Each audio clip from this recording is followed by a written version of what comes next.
runtii waa loo baahnaa kulankan waa loo baahnaa ragga noo yimidna aad bay u mahadsan yihiin oo waxay nagu wax badan bay soo ziyaadiyeen runtii anu waxaan leeyahay wixii la oran lahaa ragga yiri inta badan waxa ugu muhiimsan waxa waa suu ugaasku sheegay hadda in macnaha shay arrin markay dhacdo hadii la yiraahdo ama qof beeshan haduu ku yimaado hadaad raadiso maaragtay inaad daawayso waxa ka macnaha daawo xanuunka ka baabiyaadayso waxa ka muhiimsan inaad hesho root-ka xanuunkiisa diagnosis inaad samayso marka hore waxaan wax dhamaanahay ma wax soo noqonahay haddana meesha laga abaarayo waa sax oo masaa'ib haduu yimaado in masaa'ibka la badbaadiyo dadka ku baaxayoolobay waa muhiim waa qasam in lagu badbaadiyo laakiin waxa ka muhiimsan oo aad uga muhiimsan runtii in loo tago waxa keenaya maalin walba waxaan oo soo noqonahay baar dheer waxaan arkaa hay'aduhu aad bay u qaybiyaan maalin walba raashin baa la qaybinayaa xoolaha la qaybinayaa dadku waxbay wadaan wax un baa la kala gedinayaa laakiin wax tar leh maaha وصوتها وحي واحد بريت الرأس مال نقنية معها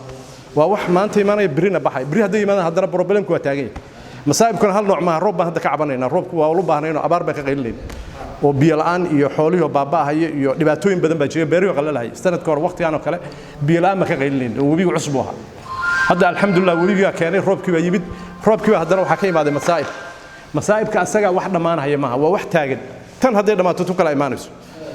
dadkuna waxa fiican in hal meel la taagnaado ma fiicno wixii wax laga barto waxa way taariikhda dadku dhibaatooyinka waa la soo wada maray laakiin maareynteeda iyo sidii loo hormarin lahaa arinta lagu gudbi lahaa yaa laga fikiraa hadda laba shay baa meesha taagan oo ugaadkii ay ka dhaqaajiyeen maxamed mid waxa weeye waa muhiim horta ganacsatadu haday baaba'do magaaladu waa baaba'aysa sababtoo ah ganacsatadu waa wax ay ku taagan tahay magaalada dhan magaaladan waxay ku dhisan tahay hadda waa small business gabar yar oo biibita haysato oo shaah kariso oo ciido ku maareyso intaas oo qof ku nool yihiin mid yar oo dukaan yar haysto dukaankaas oo 5 qof ka shaqeysanta qof biilato isku wareegaas weey waxa circulation kaas waxa lacagta laga helayo hay'adahan marka laba dhibo waxay noqotay midi laba af leh noqotay hay'adahan imaanayo laba midi laba af dadka qaar baa baahan oo raashin u baahan waa sax qaarna waxa weey uma baahno oo waxay soo saareen baa la baabiinaya ka soo qaad hadda beeraleyda ka soo qaad waxa waa la beera shaqaale wala la'ay magaalada arkaysan intaas oo qof joogto baahan shaqaale beelist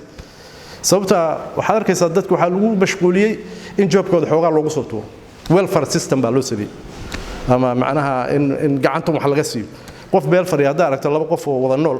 midka wax la siiyaa mar walba sareeyo kala siiyana waa hooseeya waa xadiiska nabiga sallallahu alayhi wasallam waxaad arkaysaa ummadii oo dhan welfare in laga dhigay hadda waxaan naqaanaa tuulooyin anaga beeraha ka shaqeynaya oo la soo raray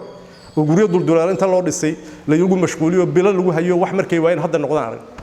qaar baa beeri baneeyay markii loo yeeray oo tuulooyinka oday yar Rimiya soo kaxaynayo oo xira yar haysto wuxuu leeyahay dad aan u baahanahay cid tuulooyinkii iyo dadka shaqaalaha ay ummadii beerta ka shaqeynaysa nimanka hadii naagaha laga soo raro way baqtiyeen moogta beerta kama shaqeyn karaan habeenkii markay soo hoosayaan wax u sameeyay diisay way iskaga soo yaacayaan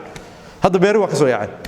anigana ila hadlayo hadda beerteeda nimanka shaqeynayay yaa $8 loogu soo tuuro telefoon soo ii shaqeynayo $6 qaadanay maalinkii markii yar waxaan mar rabay naga maalinka dambe ugu soo noqon buxuu waaba ku habsaamay meesha $6 maxay tahay $8 baa liisoo riday waxyaalaha noocaasa waxba tar ma aha waa wax baabi'in ninkan hadda Mareykanka yimid wadamada madowga qaato cayrta waa caafigu og yahay madowga qaato Chicago Tulsa Indianapolis iyo meelaha ay cayrta ka qaataan dadka ayaga waa baabi'in waxa baabi'iyay gacanta wax laga siinayo qofka hadii gacanta wax laga siiyo wuxuu joojinayaa wax alla wuxuu horumar sameeyay wuxuu qabsan lahaa hadii $20 wadada ka hesho faa'iido ma qasaaro way waxay qasaaro ku tahay waxaad qabsan lahayd waxa laga yaabaa inta wax qabsanaa $100 hel leh laakiin la tagad ku mashruuco meel la fariisto maalin walba adeesho mushakil bay kugu noqonaysaa wax tar ma aha waa wax dhimaal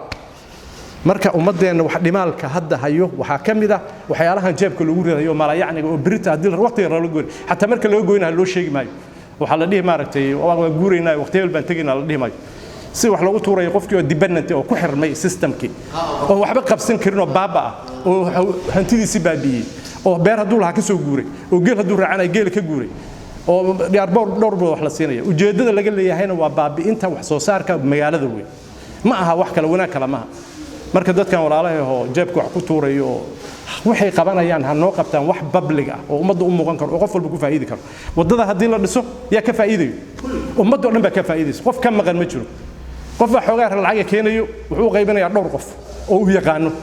waxyaalaha aan maqlo anu ma arkin waxyaalaha aan maqlo waxa kamid ah dadka wax haystaaba qaybsanaya kaararkii oo guriga ku dhisanayo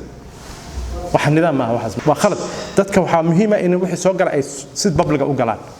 iskuulaadka in lagu hagaajiyo caafimaadka lagu hagaajiyo wadooyinka lagu hagaajiyo fatahaadahan iyo dhibkan la sheegay la hagaajiyo beeraha baaba'aya in kanaalo loo xiro oo marka wax soo saarka laga fikiro waxaan maxay cilmi qabanayaan laakiin calool miya dhamaanayso calool mar walba baahidoodu waa taaganta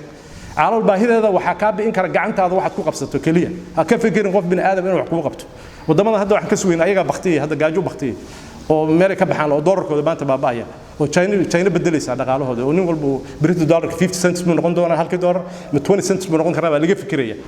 annaga waxaan ka fikirayna ayaga inaan wax weydiino meel wax la weydiiyo ma jiraan ma wax la haysto hal maaraysto hal la barto si loo isticmaalo si loo hadda gobolkan waa gobolka ugu hanti badan weey Soomaalida hadda markaan fiiriyo ani shakhsiyan waxaad arkaysaa dadka average geel bay leeyihiin dadkan waa dad geeli ah hadda bundada fiirs wax ka gudbiyay maanta wadiyaabaysaa hanti weey halkii neef ugu yar average 600 bay tagay geel aad yaacay xamartaad aragteen oo lacag baa taa lagu leeyahay dhowr qof baa lacag hormuud iyo kamariya la yaqaan waxaysto dadka publiga waa service waxay qabtaan bay isku warwareejiyaan dadkan la ku hantilayaal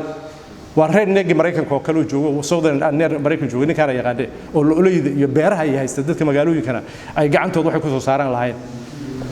dadkan hadda magaalada degan nin walba guri buu leeyahay ninka meesha ku yimid guri cid lama jirto maalin uu ka hadlay waa runtii 30 sano ku qaadanaysa inuu guri yeesho asoo dhamaystirin buu dhimanaya markaas uu khasaaraya markaas uu buundooyinka iska tuuraya muhiimadda waxa way hadalka in ku dheereeyay raal ahaada warka ila fogaaday muhiimadda waxa way reebaar reer hadaan nahay waxaan haysano saan u maareysan lahayn aan ka fikirno khayr Allah siiyo wadaadadan yimid oo hadda ummadaha u qayla dhaaminahayo waxay qabanayaan ay keenayaan in magaalada wax muuqdo oo wax gal ah loo qaybo wixii kale oo had ku kaalmeynaysan ganacsatada oo soo koritaankooda iyo kicitaankooda inay soo noqdaan ayaduna waa muhiim labada ujeedo waxa weeye wixii wax lagu maareyn lahaa wax soo socdo iyo wixii ganacsatada burburtay lagu soo nooleyn lahaa intaas aan noqoto warku. Assalaamu calaykum waraxmatullaahi wabarakaatuh.